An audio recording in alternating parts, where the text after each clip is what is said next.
اسی وقت ہی درخت کی اوٹ سے نکلتی انجی نے دوسرا خنجر بھی اس آدمی کی طرف پوری قوت کے ساتھ اچھالا جو دانیال کو پکڑے کھڑا تھا۔ خنجر کو اپنی طرف آتے دیکھ کر اس آدمی کے ساتھ ساتھ دانیال کی بھی وحشت سے آنکھیں پھیل گئی، لیکن انجی کا نشانہ کبھی چکتا نہیں تھا۔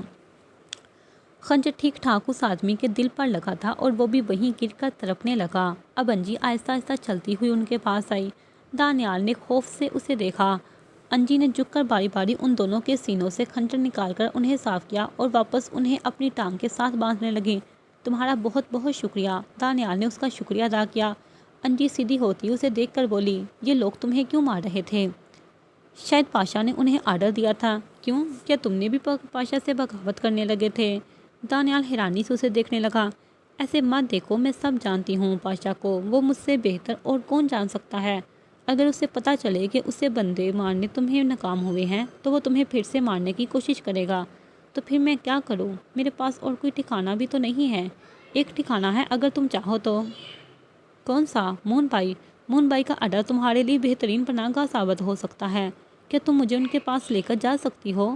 ہاں ضرور، وائی ناٹ؟ انجی مسکرائی۔ چلو میرے ساتھ۔ وہ اسے لے کر چل پڑی۔ اس کے پیچھے پیچھے چلتا دانیال مسکرا دیا۔ وہ لڑکی دل کی بری نہیں تھی، آج اس کی وجہ سے اس کی جان بچ گئی تھی۔ اگر وہ اسے وقت پر نہ بچاتی تو آج ان کی جگہ اس کی لاش پڑی ہوتی۔ انجی دانیال کو لے کر سیدھی مون بھائی کے ٹھکانے پر آ گئی۔ دانیال کو دیکھ کر مستقیم نے اس کے آنے کی وجہ پوچھی اور جواب میں دانیال نے پاشا کے بارے میں سب کچھ بتا دیا کہ اس نے ان کے ساتھ وعدہ خلافی کی ہے اور اب وہ اسے بدلہ لینا چاہتا ہے۔ مستقیم نے اسے اپنی ٹیم میں آنے کے لیے خوش آمدید کہا تھا کیونکہ اسے ایسے ہی انتقام کی آگ میں جلتے لوگوں کی ضرورت تھی جو پاشا کو جلا کر راکھ کر دینا چاہتے ہوں۔ بس اب پاشا پر آخری وار کرنا باقی تھا۔ پاشا کو خبر مل گئی تھی کہ دانیال اس کے بھیجے گئے آدمیوں سے بچ نکلا ہے اور وہ اسے یقین تھا کہ ہونا وہ ضرور مون بائی کی طرف ہی گیا ہوگا۔ دوسری طرف عروج کو بھی پتہ لگ گیا تھا کہ بغاوت کرنے کی وجہ سے پاشا نے اس کے بھائی کو جان سے مارنے کے لیے اپنے 2 آدمی بھیجے تھے، لیکن خوش قسمتی سے دانیال ان سے بچ نکلا۔ عروج نے کچھ سوچ کر انجی کو ملنے کے لیے ایک ایسی جگہ بلوایا تھا جہاں پر پاشا کو اس بارے میں خبر نہ ہو۔ کیا ہے؟ کیوں بلایا ہے مجھے؟ اب کیا کہنا چاہتی ہو مجھ سے؟ انجی سینے پر ہاتھ باندھے ناگواری سے اسے دیکھتے ہوئے بولی۔ عروج مرا شرمندگی کی تھا گہرائیوں میں ڈوب گئی تھی، وہ سر جھکائے کہنے لگی، آئی ایم سوری انجی، میں اپنے کیے پر بہت پشیمان ہوں۔ اوہ، تو اس کا مطلب ہے کہ تم نے بھی پاشا کا اصل چہرہ دیکھ لیا ہے، اس لیے تم پشیمان ہو۔ انجی اس پر طنز کر رہی تھی۔ میں سچ میں بہت زیادہ پشیمان ہوں اپنی ان حرکتوں پر، مجھے معاف کر دو۔ باتوں کو گھمانے پھرانے کی ضرورت نہیں ہے، اصل پوائنٹ کی طرف آؤ۔ انجی نے رخائی سے جواب دیا، مجھے تمہاری ہیلپ چاہیے۔ کیسی ہیلپ؟ انجی اسے دیکھتے ہوئے بولی، مجھے پاشا سے بدلہ لینا ہے۔ اس کی بات سنتی انجی اسے ہر زاویے سے دیکھنے لگی۔ اگر جو تم مجھے دھوکہ دینے کی کوشش میں ہو تو ایک بات اچھی طرح سے جان لو تم عروج مراج، میں کوئی معمولی لڑکی نہیں ہوں۔ انجی ہوں میں، انجی جو خود مرنے سے پہلے اپنے دشمن کو مار کر ہی مرتی ہے۔ اگر تم مجھے دھوکہ دینے کی کوشش میں ہو تو اس غلط فہمی سے نکل آؤ، جان سے ماری جاؤ گی تم میرے ہاتھوں۔ میں سچ کہہ رہی ہوں انجی، مجھے تمہاری مدد چاہیے۔ میں ماضی کو بھلا کر تم سے ہاتھ ملانا چاہتی ہوں تاکہ پاشا سے بدلہ آسانی سے لے سکوں۔ اب میرے پاس کھونے کو کچھ بھی نہیں ہے۔ کاش کہ میں بہت پہلے تمہاری بات مان لیتی تو اب یہاں نہ ہوتی، لیکن اب بھی دیر نہیں ہوئی، میں اپنے ماضی میں کی گئی غلطیوں کو سدھارنا چاہتی ہوں۔ انجی اسے دیکھنے لگی، شاید وہ سچ کہہ رہی تھی۔ ٹھیک ہے، میں تیار ہوں۔ اس کی بات سن کر عروج خوش ہو گئی۔ تھینک یو سو مچ انجی۔ اچھا بتاؤ کیا چاہتی ہو مجھ سے؟ میرا ایک پیغام مون بائی تک پہنچاؤ گی؟ بولو۔ عروج نے کوئی بات اسے بتائی جسے سن کر انجی نے کہا، ٹھیک ہے، میں مون بائی تک تمہارا یہ پیغام پہنچا دوں گی۔ تھینکس۔ اور یہ بھی پوچھنا تھا کہ دانیال کیسا ہے؟ تم اس کی بالکل بھی فکر نہ کرو، وہ بالکل ٹھیک اور مزے میں ہے۔ میں نے اسے پاشا کے آدمیوں سے بچا لیا تھا۔ تمہارا بہت بہت شکریہ انجی، میں تمہاری احسان مند ہوں۔ کوئی بات نہیں، اب ہم ایک ہی کشتی کے مسافر اور ایک ہی ٹیم میں ہیں، تو نو تھینکس، نو سوری۔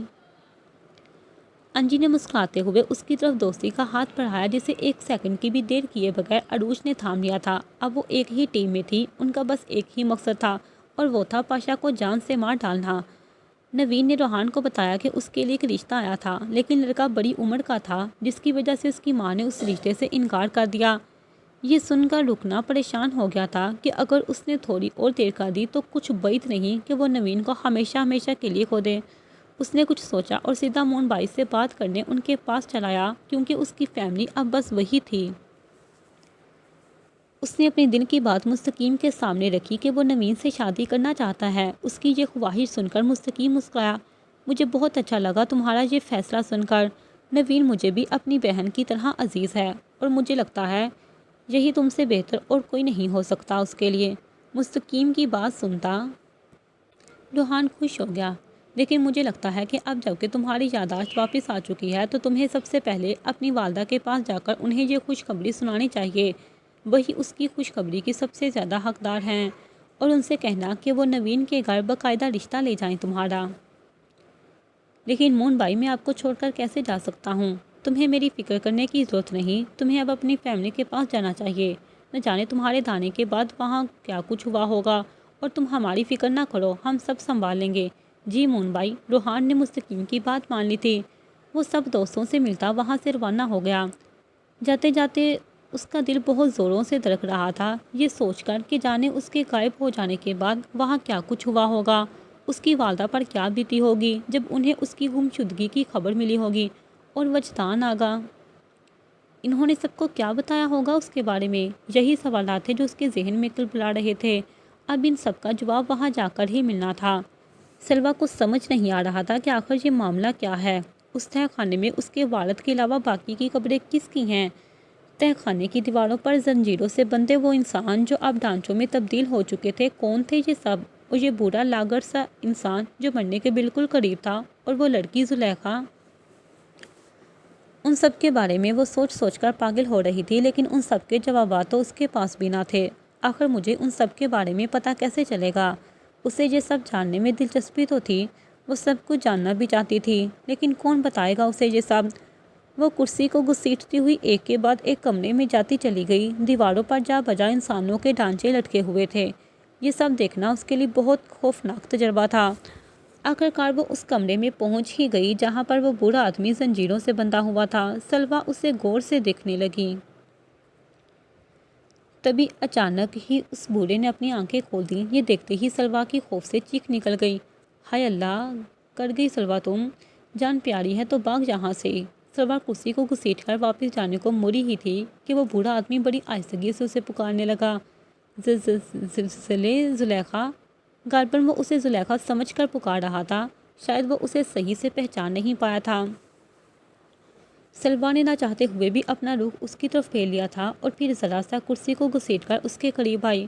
وہ بوڑھا اسے غور سے دیکھنے کی کوشش کرنے لگا، کیونکہ اسے سلویٰ کی شکل دھندلی سی دکھائی دے رہی تھی۔ زلیخا! اس نے پھر سے اسی نام سے سلویٰ کو پکارا۔ بابا جی، میں زلیخا نہیں ہوں، میرا نام سلویٰ شاہ زمان شاہ ہے۔ آپ یہ بتائیں کہ آپ یہاں قید کیوں ہیں، اور کتنے عرصے سے یہاں قید ہیں؟ کس نے آپ کو یہاں پر قید کیا ہے، بتائیں مجھے۔ سلویٰ نے ایک ساتھ کئی سوال کر ڈالے۔ وہ بوڑھا اسے دیکھنے لگا۔ بتائیں نا بابا، آپ کو کس نے قید کیا؟ کیا آپ کو ضمیر علی شاہ نے یہاں پر قید کیا ہے؟ سلویٰ کے کہنے پر اس بوڑھے نے ہلکے سے سر اثبات میں ہلایا۔ اوہ، یہ تو مجھے سن پا رہے ہیں۔ سلویٰ کی خوشی کا کوئی ٹھکانہ نہ تھا۔ وہ آگے گویا ہوئی۔ بابا، آپ کو کتنے سالوں سے انہوں نے قید کیا ہوا ہے؟ بوڑھا کچھ نہ بولا تو سلویٰ بات کو جاری رکھتے ہوئے بولی، کیا انہوں نے آپ کو کئی سالوں سے یہاں پر قید کیا ہوا ہے؟ سلویٰ کی اس بات پر بھی اس بوڑھے نے سر اثبات میں ہلایا۔ اوہ، تو بابا، کیا یہاں پر موجود یہ تمام ڈھانچے پہلے اصل میں جیتے جاگتے انسان ہی تھے؟ کیا انہیں بھی ضمیر علی شاہ نے یہاں پر قید کر کے مار ڈالا؟ اس بوڑھے نے سر اثبات میں ہلایا۔ او میرے خدایا، کتنا ظالم انسان ہے یہ آدمی! ان سب معصوموں کو بے دردی سے مارتے ہوئے اسے ذرا بھی رحم نہیں آیا۔ سلویٰ کو سچ جان کر بہت دکھ ہو رہا تھا کہ اس جیسا سفاک انسان اس کا تایا تھا۔ ضمیر علی شاہ اتنے سفاک انسان ہے، میں نہیں جانتی تھی بابا جی، اب مجھے ہی دیکھ لیں۔ میں یہاں اپنے بابا کو ڈھونڈنے آئی تھی، لیکن میں یہاں آ کر پھنس گئی۔ اب کہ شاید میں بھی کئی سالوں تک اس تہہ خانے میں قید رہوں اور پھر ایک دن ان ڈھانچوں میں تبدیل ہو جاؤں۔ سلویٰ انہیں اپنے دکھڑے سنانے لگی۔ میں دراصل یہاں اپنے بابا کو ڈھونڈنے آئی تھی، جو کئی سال پہلے اس حویلی میں آنے کے بعد غائب ہو گئے تھے۔ میں نے تو انہیں ٹھیک سے دیکھا بھی نہیں تھا۔ یہاں آئی تو آ کر پتہ چلا کہ میرے بابا تو کب کے مر چکے ہیں۔ یہ کہتے ہوئے وہ رو پڑی۔ آپ کو پتہ ہے کہ میرے بابا کی قبر یہیں موجود ہے، اور سب سے بڑی بات یہ ہے کہ میں ضمیر علی شاہ کی بھتیجی ہوں، ان کے بھائی شاہ زمان شاہ کی بیٹی۔ یہ سنتے ہی اس بوڑھے نے چونک کر اسے دیکھا جیسے اسے کچھ یاد آیا تھا۔ انہوں نے یوں چونکتے دیکھ کر سلوا نے پوچھا، کیا آپ میرے ڈیڈی کو جانتے ہیں بابا جی؟ شاہ زمان شاہ؟ ہاں ہاں، یہی نام ہے میرے ڈیڈی کا۔ پلیز مجھے سب کچھ بتائیں، کیا کچھ ہوا تھا جہاں؟ یقیناً آپ بہت کچھ جانتے ہیں اس بارے میں، اور شاید یہ بھی کہ میرے ڈیڈی کو کیوں اور کس نے مارا۔ پلیز مجھے بتائیں، میں اس بارے میں جاننا چاہتی ہوں۔ ایسا کیا ہے جس سے میں لا علم ہوں؟ وہ بوڑھا کمزوری اور اپنے لاغر پن کی وجہ سے بہت آہستگی سے بات کرنا شروع ہوا۔ اس کی آواز بہت دھیمی تھی، جسے سننے کے لیے سلوا کو ان کے بہت قریب جانا پڑا تھا۔ وہ بوڑھا آدمی گویا ہوا، لا علم تو سب ہیں، کسی کو کچھ بھی خبر نہیں۔ کیا مطلب؟ کس بارے میں؟ ضمیر علی شاہ کی حقیقت کے بارے میں، اور جو اس کی حقیقت اور اصلیت جان چکے تھے وہ سب کے سب اس تہہ خانے میں مار دیے گئے۔ اب بس میں ہی بچا ہوں، اور میں بھی بہت جلد شاید ان دیواروں پر زنجیروں سے بندھے ان ڈانچوں کی طرح بس نمائشی رہ جاؤں۔ پلیز بابا جی، مجھے آپ کی بات سمجھ نہیں آ رہی، آپ مجھے تفصیل سے بتائیں۔ وہ بوڑھا اس کی بات سنتا زخمی مسکراہٹ کے ساتھ گویا ہوا، حقیقت بہت تلخ ہے بیٹا۔ یہ کئی سال پہلے کی بات، اس گاؤں اور حویلی کے سردار میر علی شاہ اپنے بہت اچھے اور نیک انسان تھے۔ یعنی کہ میرے دادا؟ سلوا نے پوچھا۔ ہاں، تمہارے دادا امیر علی شاہ۔ ہاں، میں نے ان کی قبر بھی اس تہہ خانے میں دیکھی تھی۔ میر علی شاہ کی پہلی شادی اس کی خالہ زاد سے ہوئی، جس کے اس کے 3 بیٹے تھے، بڑا خیر علی شاہ اور دوسرا ضمیر علی شاہ اور تیسرا امیر علی شاہ۔ پھر کچھ سالوں بعد میر علی شاہ نے اپنی پسند سے ایک شہری لڑکی سے شادی کر لی، جس سے اس کے 2 ہی بچے تھے، ایک بیٹا شاہ زمان شاہ اور دوسری بیٹی رانا شاہ۔ او، تو میرے تایا ابو کے سوتیلے بھائی تھے؟ ہاں بالکل۔ خیر علی شاہ اور امیر علی شاہ کی نسبت ضمیر علی شاہ سے بہت برا انسان تھا۔ وہ ایک بہت ہی لالچی اور خود غرض انسان تھا۔ اس نے کبھی بھی دل سے اپنے باپ کی ان دونوں سوتیلی اولاد کو قبول نہ کیا، ہمیشہ ان سے نفرت کی۔ میر علی شاہ کے بعد اس گاؤں اور گدی کا وارث خیر علی شاہ تھا۔ لیکن ضمیر علی شاہ یہ نہیں چاہتا تھا کہ خیر علی شاہ کو یہ سب ملے، اور جب میر سائیں نے اس بات کا اعلان کیا کہ ان کے بعد اس گاؤں اور ان کی وارث خیر علی شاہ ہے، تو وہ انگاروں پر لوٹنے لگا، اور پھر اس نے چھپ کے اسے منشی کے ساتھ مل کر اپنے باپ کو جان سے مروا دیا۔ اس کے بعد یہ موت کا سلسلہ چل نکلا۔ ضمیر علی شاہ گدی پانے کے چکر میں ایک ایک کر کے سب کو مارتا چلا گیا۔ خیر علی شاہ کو بہت جلد اس کی حقیقت پتہ چل گئی، اور پھر ان کا بھی وہی حال کیا جو اس نے اپنے باپ کا کیا تھا، اسے بھی اپنے ہاتھوں سے مار ڈالا، اور اس قتل کا الزام اس نے مخالفین پر ڈال دیا، اور پھر وہ اس گاؤں اور گدی کا وارث بن گیا اور سب کو اپنے ماتحت بنا لیا۔ جو حقیقت جانتے تھے اور جو لوگ میر علی شاہ اور خیر علی شاہ کے وفادار تھے، ان سب کو ضمیر علی شاہ ایک ایک کر کے مارنے لگا، اور انہیں گاؤں سے اٹھوا کر اس تہہ خانے میں قید کرنے لگا۔ یہ سارے ڈھانچے دیکھ رہی ہو نا، یہ سب انہی لوگوں کے ہیں جنہوں نے سچ کا ساتھ دیا تھا، اور ان میں شاہ زمان شاہ بھی تھے، جو کئی سال بعد حقیقت جاننے یہاں آئے تھے، اور جب اس پر اپنے بھائی کی حقیقت آشکار ہوئی تو اس مکار انسان نے اسے بھی یہیں پر مار ڈالا۔ یہ سنتے ہوئے کئی آنسو ٹوٹ کر سلوا کے گالوں پر بہہ آئے۔ یعنی کہ میرے بابا کا قاتل ضمیر علی شاہ ہے؟ ہاں، اسی نے ہی ان سب کو بہت بے رحمی سے مارا ہے، اور یہ حقیقت اب کوئی بھی نہیں جانتا، اور جو بھی جانتا تھا وہ سب کے سب مارے گئے۔ بس اب میں ہی ایک واحد انسان بچا ہوں جو ان سب کا گواہ ہے۔ میں کتنی بد نصیب ہوں۔ میں اپنے باپ کا بدلہ لینے آئی تھی، لیکن میں نہ لے سکی۔ کاش کہ میں مرنے سے پہلے اپنے بابا کا بدلہ لے پاتی۔ کاش میں اس ضمیر علی شاہ کو اس کے کیے کی سزا دلا پاتی۔ تبھی وہاں آہٹ سنائی دی، کوئی اس طرف آ رہا تھا۔ یہ محسوس کرتے ہی سلوا فوراً سے وہاں سے کرسی کے ساتھ خود کو گھسیٹتی ہوئی وہاں سے چلی آئی۔ اب وہ سوچ رہی تھی کہ کیسے وہ اس تہہ خانے سے نکلے گی۔ کوئی بھی راستہ تو نہ تھا۔ کاش کہ وہ ایک بار یہاں سے نکل پائے۔ یہاں سے نکلتے ہی اس نے وعدہ کیا تھا کہ سب سے پہلے وہ اس بے رحم اور سفاک انسان کو سزا دلوائے گی جو اتنے سارے معصوم لوگوں کا قاتل تھا، جو اس کے دادا، اس کے بابا اور مہدی کے باپ کا بھی قتل تھا۔ کیا میر مہدی اس بارے میں جانتا ہے؟ نہیں، وہ کیسے جان سکتا ہے؟ تب تو وہ بہت چھوٹا ہوگا۔ اگر اسے پتہ چل جائے کہ اس کے باپ کو کسی اور نے نہیں بلکہ اس کے جان سے پیارے چاچا، جسے وہ اپنے باپ سے بھی زیادہ پیار کرتا ہے، اس نے مارا ہے، تو پھر وہ کیا کرے گا؟ کاش کہ میں میر مہدی کو ان سب بارے میں بتا پاتی۔